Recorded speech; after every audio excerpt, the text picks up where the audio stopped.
WFM 91.7. Good afternoon and welcome to Women Lives Matter on Women Radio WFM 91.7. Women Lives Matter is an initiative of Women Advocates Research and Documentation Center in partnership with Women Radio 91.7 and funded by Ford Foundation. My name is Sumto Titilayo Ajama. Today on Women Lives Matter, we're discussing the role of law enforcement agents in ending violence against women. The role of law enforcement agents in ending violence against women. Violence against women and girls is a national and global problem. To ensure that gender-based violence is duly addressed in Nigeria, we must pay attention to the law enforcement agencies and review our justice system. So today we'll be considering the role of the law enforcement agents in the fight to end violence against women. Once again, my name is Sumto Titilayo Ajama, and today on Women Lives Matter, I have Bamigboye Folashade, Executive Director, Kids and Teens Resource Center, and I also have with me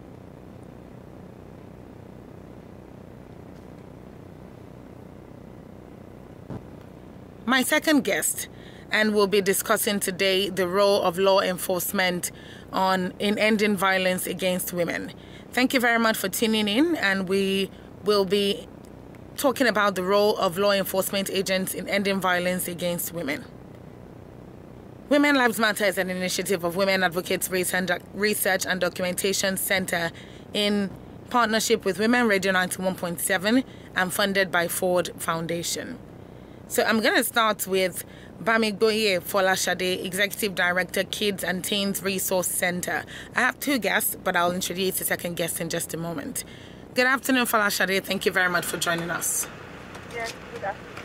I'm delighted to be once again on Women Life Matters. Thank you for having me. Thank you very much. Thank you very much for joining the conversation today. 07000-917-917 is the number to call. Send in a text or a WhatsApp message to 0703-175-6537. 0703-175-6537 is the number to send a text or a WhatsApp message to. Now, let me start with you, Folashade. How can the law enforcement institutions be strengthened in Nigeria? Oh, thank you very much for that beautiful question. We know that as civil society organization, we know that we cannot work without the law enforcement agencies. They are really doing a lot, but of course there's still much left to be done. Looking at it from my own perspective, I will talk about the fact that these law enforcement agents, they don't have forensic skills. Now, talking about gender-based violence, we've had cases where survivors now, maybe they are being questioned at the police station or the perpetrators, and there are no equipment to get adequate evidence against the perpetrators of such crimes. You see that at the end of the day, the case might get swept under the carpet. So the law enforcement agents, they need a lot of capacity building in terms of responding to cases of GBV. Although they are doing a lot, but a lot can still be done if they have the necessary technical skills in handling cases that have to do with gender-based violence. Then also, I'm looking at another thing, which is more of community engagement. We always hear this slogan, the police is your friend. But are the police truly our friends? Once people see the police, they run away. How many persons that have suffered cases of violence will feel very free to approach the law enforcement agents? But if there's this cordial relationship and they truly know that when they assess them, they can get, justice, it will be easy. It will be easy for, survivors. I don't want to use the word victims. So approach them, to go to the station, to go to the law enforcement agencies, to report cases, knowing that when they get there, they will not be condemned, they will not be judged, they will not be, they will not be stigmatized. So these are things, and lastly, I want to also talk about the welfare and condition of service of these law enforcement agents. Their welfare and condition of service also needs to be improved, because when they don't have the right tools, they don't have the right equipment, they don't have vehicles, they don't have things they need to respond to cases, how can they respond adequately? So let me stop here. Thank you very much. Thank you so much for that response. Thank you very much for that response. Truth be told, there's a lot that needs to be done, and I appreciate how you've outlined that. So I'm going to welcome our second guest, Yemi Faboyo-Agbede, Anti-Trafficking Desk Officer, Nigerian Security and Civil Defense Corps. Hello, Yemi. Good afternoon. Thank you also for joining us. Yes, good afternoon. It's a pleasure being with you this afternoon. Absolutely. Now, once again, the number to call is 07000-917-917. 07000-917-917. That's the number to call. So you can send in a text message or a WhatsApp message to 0703-175-6537. 0703-175-6537. All right. So coming back to you, Yemi, Folashade has done a good job talking about how the law enforcement institutions in Nigeria can be strengthened.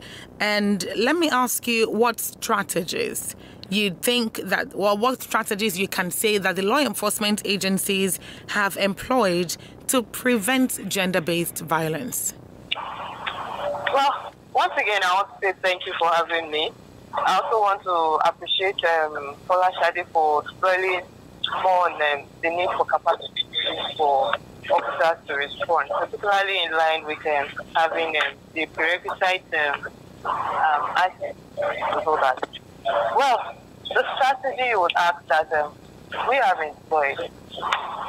I am aware that law enforcement agencies, particularly the Nigerian Security and Civil Defense Corps, and Nigerian police have designated desks for responses to sexual and gender-based violence. I'm going to be able to talk more about the Nigerian Security and Civil Defense Corps. Okay. Because that is actually my primary agency. Okay. And in our agency, we have the anti-human trafficking and irregular migration and gender unit. And so this unit collectively responds to cases of sexual and gender-based violence, all its forms. Aside from that, having this designated staff helps to provide efficient responses to sexual and gender-based violence. And because the agency is an agency that has first the interest of the public at heart, and has the interest of the public at heart, like I said, we have also created in the agency the desk. We have a desk officer on the human rights desk officer, which is supposed to respond to all cases of human rights abuses, whether from the officer or from external persons. And that is also not enough. We also have, by the Commandant General, also had in all state commands, or enforced that all state commands should have a female squad. And the female squad is a squad that is all female, who are armed, trained, and with the basic responsibility of ensuring that we have our schools are safe. You would agree with me that in recent times we have had a lot of our students being abused and molested. We have had a lot of news about sexual gang raping of our female of our girls in the school and all of those. And so what this female squad goes about is teaching our students the security tips, simple techniques you can use to run away from danger when you see one. Techniques you can use to run away from abusers when you see them. And so because we understand the fact that the law enforcement officers are not enough to man the population of Nigeria.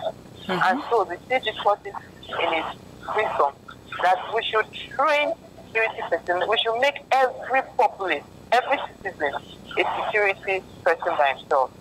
So in that wise, our female squad has the mandate of going around schools to teach these students what they need to do in the face of danger. You would agree with me that this is one approach that is strategic to stemming the tide of sexual and gender-based violence. It is the Safe School initiative. And so, we are also part of advocacy groups. Understanding all that has happened, we identify gaps. And when we identify gaps, we advocate to join advocacy groups at different levels. These advocacy to policymakers to help bridge this gap. And some of the things we have been successful at doing is being part of groups that had worked and ensured that the VAP law is being signed, so it's being accepted to those states. And for us, that is also a very good one, because you understand that handling domestic violence is actually with a lot of gaps. And this gap, with the signing of the VAP into law, the gap has been bridged. We also understand that there's a lot of deficiencies with survival response, because when you have a survivor, sometimes they need safe shelter, they need medicals, they need it at free.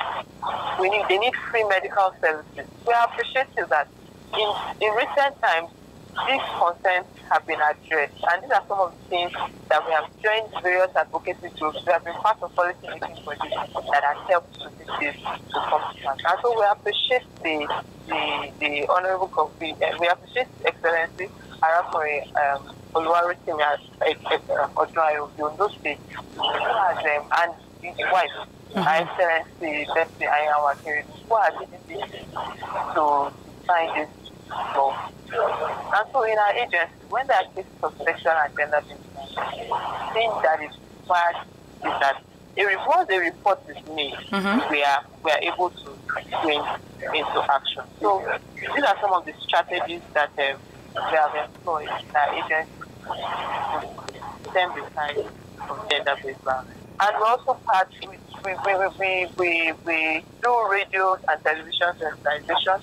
We are part of social media platforms where we educate people, to enlighten people of this trend and what they need to do. And I think it's creating awareness, creating sensitization, and helping people to know what to do when they are faced with such challenge. And I think this has been going a long way to help. Absolutely. Let me stop there. Yes, thank you very much. Thank you very much, Yemi. This is actually very important information that you've given, because the truth of the matter is there's a lot of public opinion as to whether or not there's a lot of public speculation, as to whether or not security agencies such as yours are doing a good enough job with implementing any form of strategy in ending gender-based violence. So giving out this information is definitely one way to arm the public or to reorientate the public on the strategies that you have put in place. So thank you very much for that, Yemi. Thank you. It's 14 minutes past 2 on Women Radio 91.7, 15 minutes past 2, and we're still discussing the role of law enforcement agents in ending violence against women. This is Women Lives Matter on Women Radio 91.7. Women Lives Matter is an initiative of Women Advocates Research and Documentation Center in partnership with Women Radio 91.7 and funded by Forward Foundation. My name is Tuamto Titilayo Ajama, and my guests today are Bamigboye Folashade, Executive Director, Kids and Teens Resource Center, and Yemi Faboyo-Agbede, Anti-Trafficking Desk Officer, Nigerian Security and Civil Defense Corps, NSCDC. So, if you want to ask questions, the number to call is 07000 917 917. 07000 917 917. Also, you can send in text messages or WhatsApp messages to 0703 175 6537. 0703 175 6537. You can also listen live on the website www.wfm917.com, and you can download the Women Radio app on Google Play Store and iOS.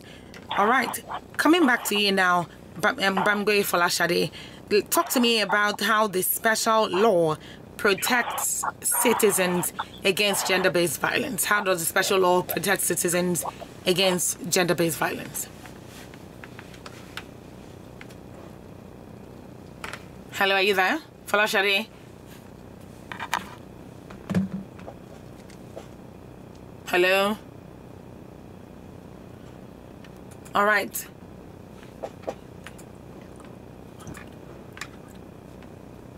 Okay.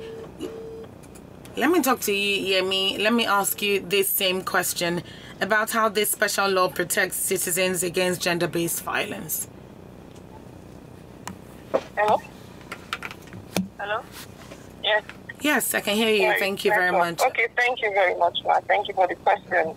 Now, looking at the special law, the law recognizes GBV as a form of discrimination and, also recommends that states should take measures to prevent and respond to violence against persons. Now, let's focus on the VAP law, which has just been passed into law recently in Ondo State.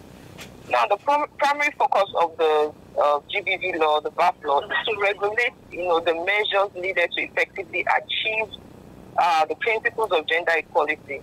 To make sure that perpetrators are brought to book, they are made accountable, and also to guarantee support, for victims. The VAP law is unique in terms of the fact that it's the first law that recognizes the fact that the male can also be raped, and also recognizes the fact that there are different different ways in which rape can be perpetrated, not only when it comes to penetration. Now, one beautiful thing about the VAP law is that it is a tool now that advocates against gender-based violence can use. There is punishment, there is a law backing prosecution of perpetrators. Now, also the VAP law is also like it helps us to tackle all forms of violence against persons, both in the private and the public life, and it also provide maximum protection and effective remedies for victims, as well as punishment for offenders. Like we have the provision where states are allowed to create the sex offenders register. Now, a perpetrator of rape needs to know that once the person is caught, one of the punishments is that the name of that person, the picture, will be published in the sex offender register, made open to the public. This is a way of, also deterring, other persons, or, making sure that other persons are not, or they are deterred from also carrying out such acts when they know that their faces will be published and their names will be published in the sex offenders register.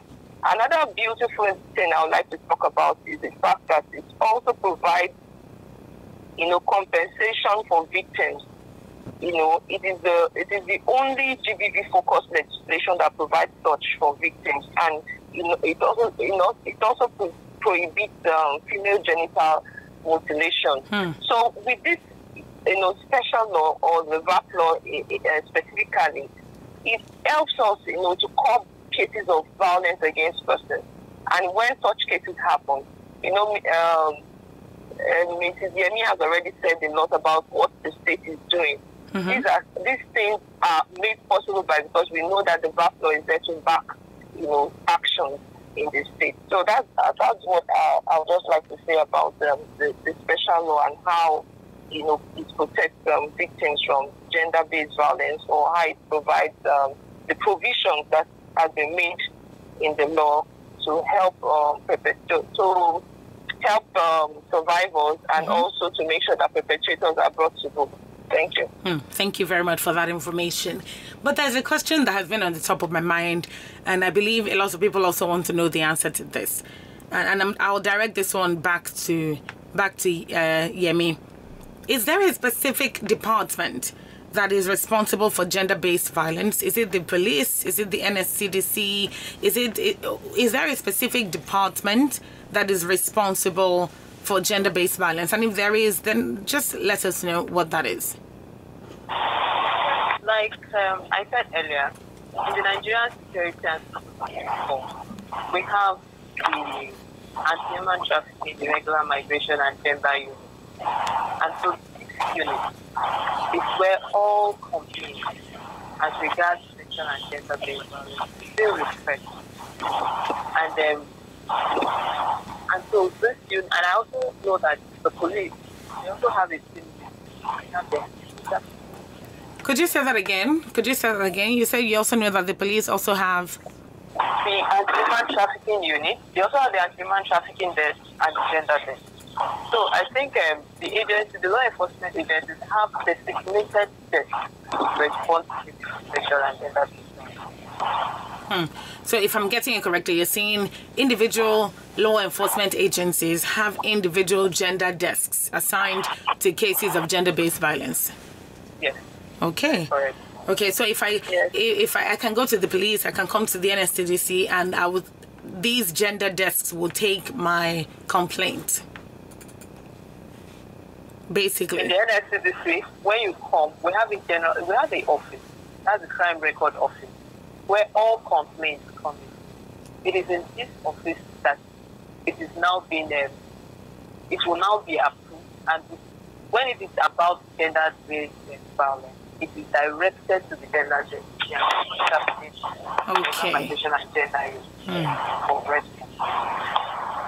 All right, understood. Thank you very much for that. All right, so thank you for answering that question. Folashade, did you know about that?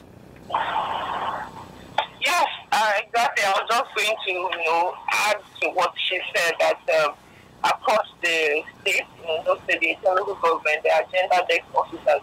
And even at the police station, I can specifically talk about one of the communities that we worked on, that we are working in support from WODC and the Ford Foundation, Bamigboye.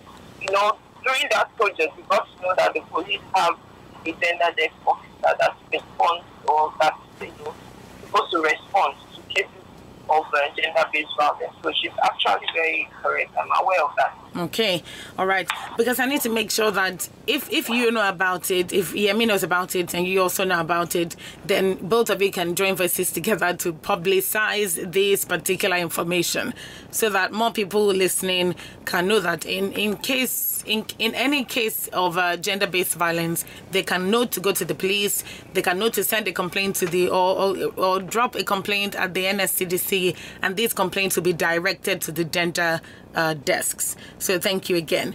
All right, Folashade, when a woman is abused, there's a lot that goes on. There's a lot of mental trauma. There's a lot of physical trauma as well. So how can she seek these law enforcement agencies and get the support and justice that she needs?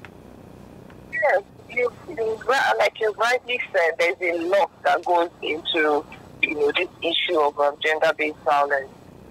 Whenever a woman is abused, the first thing she needs to know is that gender-based violence is against our human rights.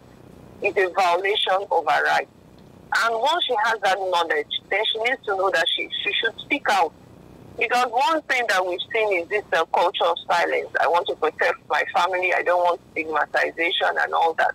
Because if you don't speak out, nobody will be able to help you. But speak out. There are a lot of structures in place, especially in Ondo State. The OSA-GBV, an agency that has been created by His Excellency to respond to cases of violence against women and girls, gender-based violence generally. These structures are there. Yes, there's an agency. Mrs. Faboyo can even talk more about the agency because she's part of them. So this agency is there to respond to cases. There's even free medical services now in Ondo State for, survivors of gender-based violence. So when you speak out and get the necessary, you will get the necessary help. Speak out, like we've already said, there are gender-based officers across the state in the different security agencies. And also we have FIDA, the Federation of Women Lawyers, that are also there offering pro bono services for those that have been violated. Once you speak out, you definitely get help. And if it requires something like a medical service, it is available. There are NGOs working, all over the country in different states, there to respond to cases to help survivors, like what C and Ford Foundation has been supporting, us in this aspect, helping us to respond to, cases of gender-based violence. Once such cases are reported, we take them up. We ensure that the person gets justice. We ensure some women might even be violated in such a way that they might need, maybe it's going to be due to financial constraint, they might need empowerment. They might need their skills to be built for them to be able to start something or stand on their own. All these services are available. But if you don't speak out, there is no way you can get help. Thank you very much. Thank you. Thank you very much for shedding that light on that particular issue. We always talk about breaking the culture of silence and always speaking out whenever cases of gender-based violence occur. Whether or not you know the person, whether it's your family, whether it's your friend, whether you were raped, whatever the situation was, it doesn't change the fact that a horrifying thing has happened and it needs to be reported so as to get justice for the victim. Because it's when a victim has gotten justice or when the support services available for a victim is available, that's when they become survivors. So thank you so very much for that. It's 27 minutes now, past 2 on Women Radio 91.7. This is still Women Lives Matter. This is very much still Women Lives Matter, an initiative of Women Advocates Research and Documentation Center in partnership with Women Radio 91.7 and funded by Ford Foundation. Today, we're speaking on the role of law enforcement agents in ending violence against women. We're always speaking about the role of law enforcement agencies and how much more they can do, and that particular situation as it applies to law enforcement agencies. But today, we're narrowing down on that and we're shedding more light on that, the role of law enforcement agencies in ending violence against women. My guests today are Bamigboye Folashade, Executive Director, Kids and Teens Resource Center in Ondo State, and of course, Yemi Faboyo-Agbede, Anti-Trafficking Desk Officer, Nigerian Security and Civil Defense Corps. Once again, the numbers to call. The number to call is 07000 917 917. 07000 917 917. You can also send in a text message or a WhatsApp message to 0703 175 6537. 0703 175 6537. You can also listen to us live on the website www.wfm917.com. www.wfm917.com. You can also download the Women Radio app, WFM 917, on iOS, on Google Play Store as well, and you can listen live on the mobile app. So, I'm asking this question this time. This is an important question. It's an important conversation in general, and we're talking about the role of law enforcement agents in ending violence against women. So, we have shed a lot of light on the roles of the Iyalojas and the Iyalodes in individual communities. But let's now talk about how they work together with law enforcement agencies to curb violence against women and girls. Folashade, I'll let you take this one. Yes, thank you for the question. The Iyalojas and the Iyalodes, they are traditional, institutions. They are women leaders that play key roles in their communities in terms of the fact that they have that leadership role. They have a lot of women that they are in charge of.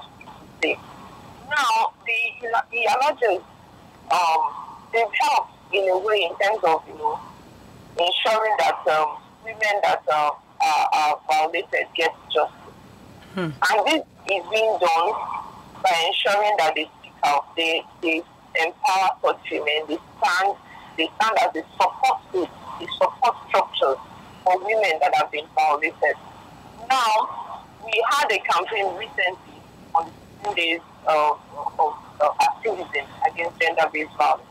The Iyalojas and the Iyalodes were the ones leading this campaign, going around the community, talking about gender-based violence, talking about the need to end gender-based violence, and encouraging other women that are in their group to speak up, to ensure that they don't hide such things. Because, a lot of women are going through a lot, and they just keep quiet and die in silence. It is until we hear that, so person has been killed, or that's when we know, so you have been going through this all this while, you never spoke up. So the Iyalojas can still do more in terms of, using their influence to speak to other women that they have control over, to understand what gender-based violence is. But there's also need for them to really understand. Sometimes when you talk about some aspects of gender-based violence, some women said, I never knew this gender-based violence. So when they know all those things, female genital mutilations, female infanticide, preferring the boy child over the girl child, and all those things, when they know, they can also influence. Because their own role is more like using their influence to talk to other women to make sure that they speak up, and also supporting the police in their process of investigation. Because if they interrupt the process of investigation, it's very difficult for the victims to get justice. But when they stand there and they support, they stand behind the women or woman that has been violated, or the girl child, not stigmatizing, but standing as a support structure, using their influence, talking to other women. All these are things that the Yalojas can do, and also working hand in hand with the security agencies, making sure that they report. Like in different communities now, we have the community response team to gender-based violence. So these Yalojas are the head of this community response team. It's a beautiful innovation from World C and the Ford Foundation, because ever since we got these Yalojas involved in leading the process of ending gender-based violence, we have seen a lot of differences. We have seen them taking ownership, seeing this thing like, no, we must work together and with security agencies, with the community people, to ensure that we end gender-based violence. And they have been speaking up, encouraging other women, standing by them to make sure that they get justice. Thank you very much. That is so important. That is so important. But there was something you mentioned, that the Iyalodes and the Iyalojas, they do their best in ensuring that that cases are handled, and that these cases are reported. How exactly do they do that? How exactly do they hold the law enforcement agencies accountable? Now, the Yalojas, they are part of the community response team. It's more of a collaboration, working hand in hand with our security agencies. Once a case is reported, their role is to follow it up to ensure that it comes to a good end. And also not getting to a point where they would now be the ones saying, please, let's forgive this person. No. Their own role is to stand there like the figurehead for these women, and also ensuring that the cases are followed through to end, to ensure that the victim gets justice. So that's how the Yalojas and the Yalodes come in. Because of their position, they can also create awareness. They can also talk. They can also make laws and make rules in their communities. And the women will also abide by such rules or cooperate with them. So that's how their own role is helping in terms of ending gender-based violence in the community, and in terms of supporting security agencies, providing evidence, making sure that cases are reported. Absolutely. Okay. Thank you very much for clarifying that. Now, Yemi, what more can they do? Or let me say, what more can the Iyalodes and Iyalojas do to work with these law enforcement agencies across the country in addressing gender-based violence? I believe this is Folashade's question now. What more can they do? Wow, the Iyalojas, they are doing so much already. I believe that what I would say that what more they need to do is to make sure that they put away all sentiments or cultural beliefs that might want to make the communities interfere with the process of justice. They should, stand firm for women that are going through a lot, or women that have been abused, making sure that they are the ones, ensuring that justice is gotten for such women. most times you have communities where when there are cases of violence against women, the Yalojas and the Yalodis, they are part of the panel, the community courts or wherever that would address such cases. So they have to stand there and make sure that they are a good support system for women that have been abused, and also ensuring that they use their influence to prevent future or further abuses of women. All right. Thank you very much for that. Is it the job of the Yalodis now to because Yemi mentioned follow-up. So when the cases have been reported, the Yalodis and Yalojas should follow up and, pursue it to ensure that justice is served. Would you say that the Yalodis and Yalojas have done a good job with that? Folashade, let me direct that to you, in your experience. Yes, from my experience with the two communities that we have been working in with the WordC project, that is the Strengthening Advocacy to End Gender-Based Violence project, I would say the Yaloja and the Yalodis, they have done really, really well. They have done well. There was a case happened in Bamigboye community that I mentioned in our last episode, where a young girl has been 7 years of sexual abuse from her father. But the father has been telling her not to tell anyone that is going to, if she tells anyone, she'll bring their family name to bring shame on the family. Now, this girl got pregnant and the father took her to the health facility. And because the CRT, which the Yalojas are also part of, they've already paid advocacy to the health facility to let them know that if there's any case, you suspect anything, please call us. So when the father took the girl to procure an abortion in that health facility, immediately, he told the health workers that she got her boyfriend, she's a useless girl and all that. But through probing, they were able to find out that it was the father that was responsible. And immediately they contacted the Yalojas and the Yalodi, and they contacted us immediately. Okay. Folashade, please give me 1 second. We have an incoming call. Okay. Hello, good afternoon. Hello? Hello? All right. Folashade, please go ahead.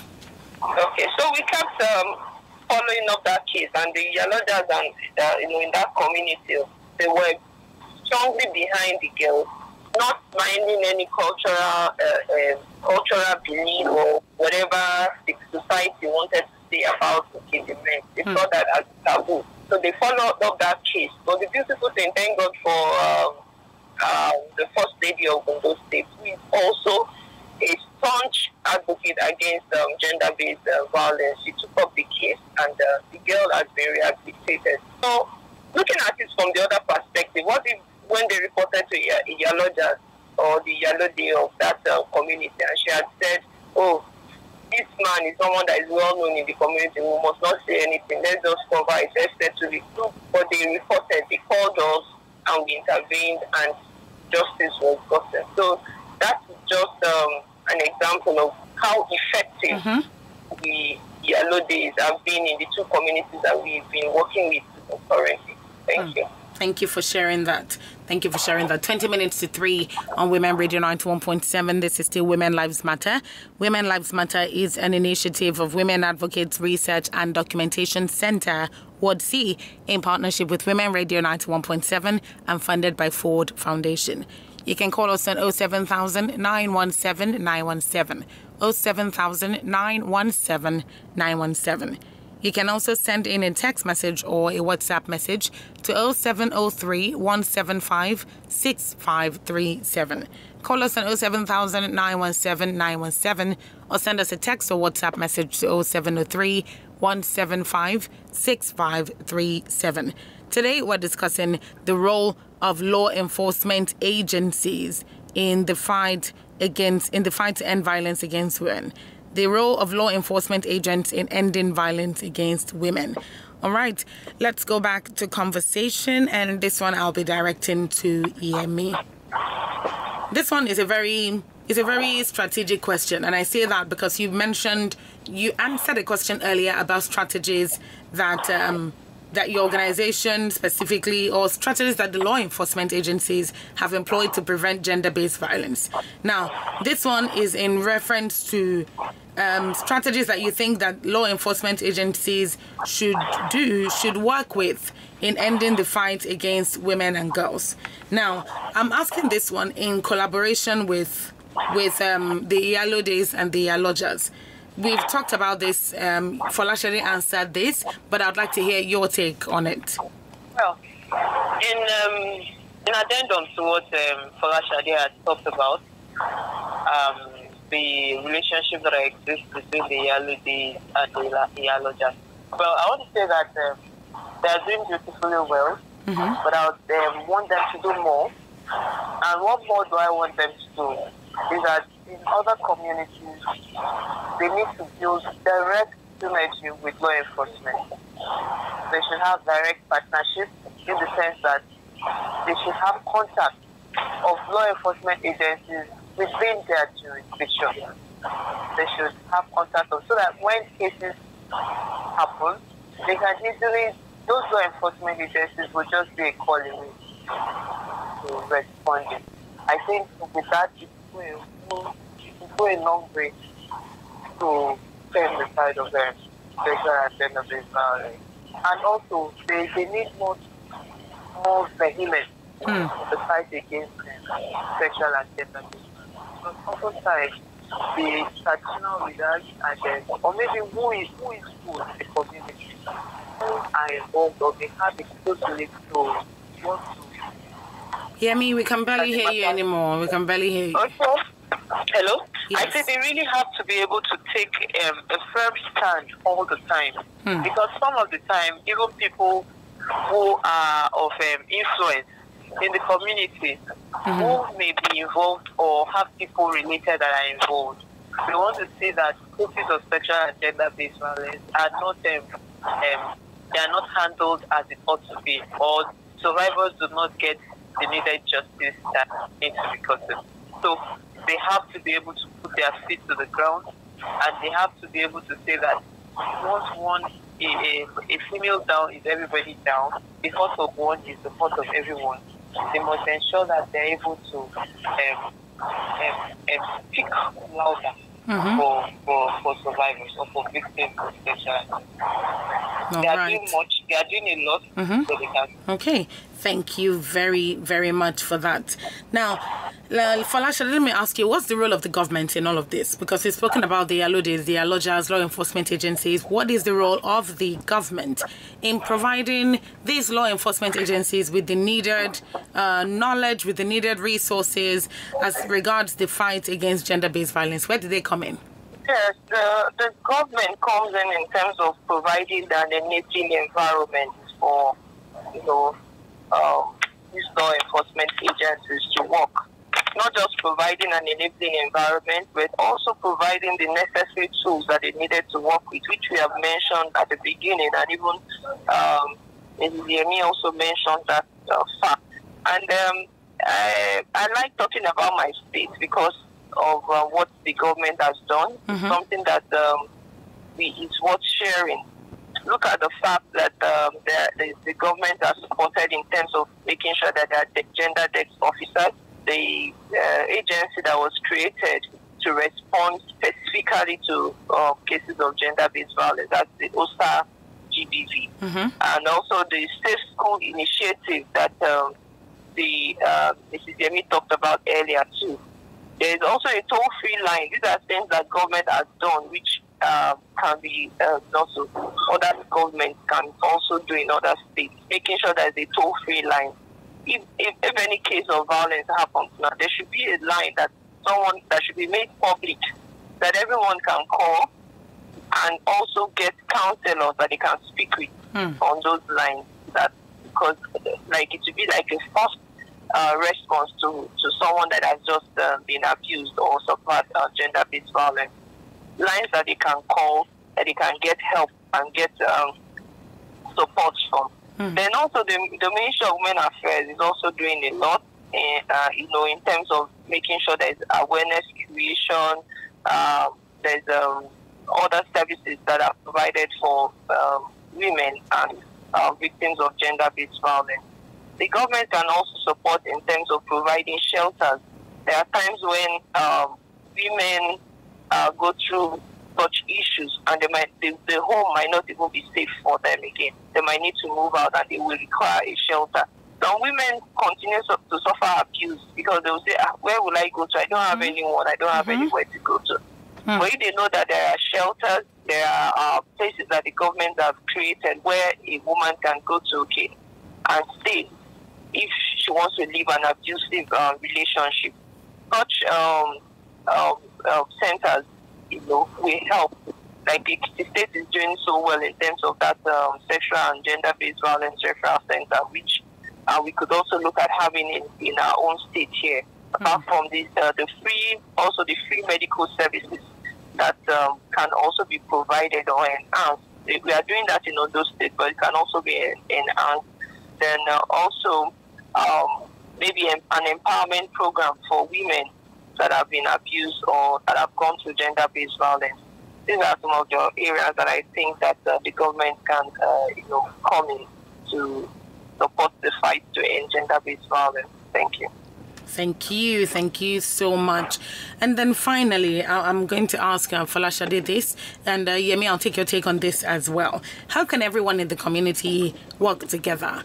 Because it's not a job for just the Iyalodes or Iyalojas. It's not a job for just the community leaders. It's not a job for just the just these organizations that provide all these support services. It's not a job for any individual or organization. How can everyone in the community work together with these law enforcement agencies in preventing and supporting survivors of sexual and gender-based violence? Folashade, I'll go with you first. Yes, for me, I believe that everyone can work together by, deciding to take that stance of zero tolerance for gender-based violence. Also, working together to ensure that victims are not stigmatized. Most times we have issues where people refuse to speak up about cases of gender-based violence because of the stigma that comes from the community, from people around them, blaming the victim, condemning them. Some families might even prefer not to pursue justice because they don't want everybody in the community to know that their child has been violated. But when everybody is working together in terms of having that consciousness that we don't have any tolerance for gender-based violence, and this is made public, when somebody speaks out, everybody supports to ensure that person gets justice. It will encourage other people to speak up, to encourage other people to come out and talk. So this is the way I see it in terms of, working together. If we have the same mindset, to have the same purpose when it comes to gender-based violence, it will really help the fight. It will really, contribute a lot in terms of helping people to speak up, to get support, and to also get justice. Thank you. Thank you so much. All right, Yemi, I'll take your thoughts on this as we're out. Well, for me, I would like to say that we first must come to trust one another on this fight. Because if you don't trust me as a law enforcement agent, you really may not be able to get the best out of it. I want the society, I want the public to come to a level that they have confidence in us. We have been doing so much stemming this side. We are often spurned and being spurned, and would appreciate that the community, the people trust us to be able to deliver. When you do not trust us to deliver, you can't get the best out of us. And I am giving commitment on behalf of myself and my agency that we are open to synergy, we are open to partnership, and we are always ready to give in our best to ensure that victims of gender-based violence become get justice. We are open to the fact that victims become survivors with positive testimonies and beautiful stories ending afterwards. And so I want to say that on this line of response, we must be able to ensure that we work collectively, knowing that driving towards the same goal. And I also look forward to having it that when everybody is knowledgeable about this, when everybody is aware, when everybody knows what to do and when to do, we'll be able to create a watertight such that abusers will have nowhere to hide.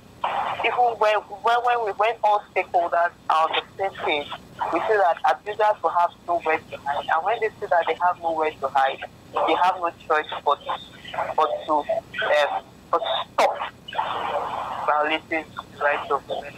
And I do hope that someday we'll come to that point in our society where issues of sexual and gender-based violence form a thing of the past. I would also want to add my thoughts to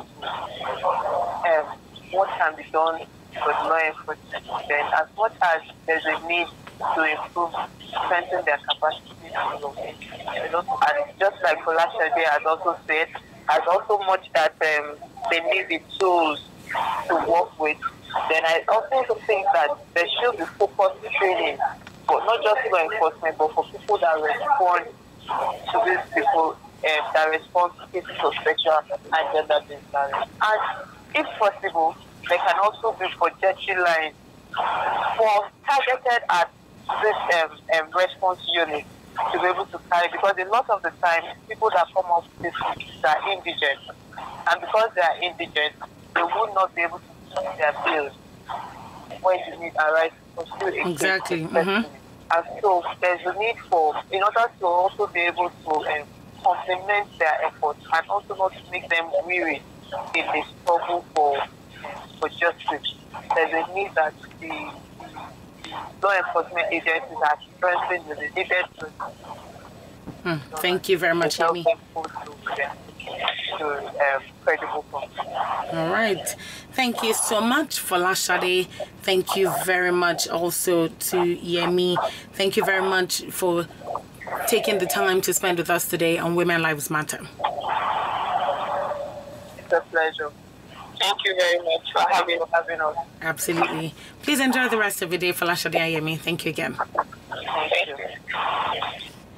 All right, and that was Bamigboye Folashade, Executive Director, Kids and Teens Resource Center, and Yemi Faboyo-Agbede, Anti-Trafficking Desk Officer, Nigerian Security and Civil Defense Corps. Women Lives Matter is an initiative of Women Advocates Research and Documentation Center, WADC, in partnership with Women Radio 91.7 and funded by Ford Foundation. Law enforcement is a critical connection between the justice system and these victim support services, ensuring that victims are aware of all available resources. Law enforcement agencies or officers should be trained in all aspects of gender awareness and gender-based violence, with particular emphasis on case management and victim-oriented investigation techniques. Folashade and Yemi have laid a lot of emphasis on the strategies that can be put in place to ensure that gender-based violence really does come to an end in due time. Thank you very much again to my two guests and, of course, to the producer, Elizabeth Akwerigbe. Thank you to you for tuning in to the program and to my executive director, Tomu Okewale Shonaya. My name is Sumto Titilayo Ajama. Good afternoon. WFM 91.7.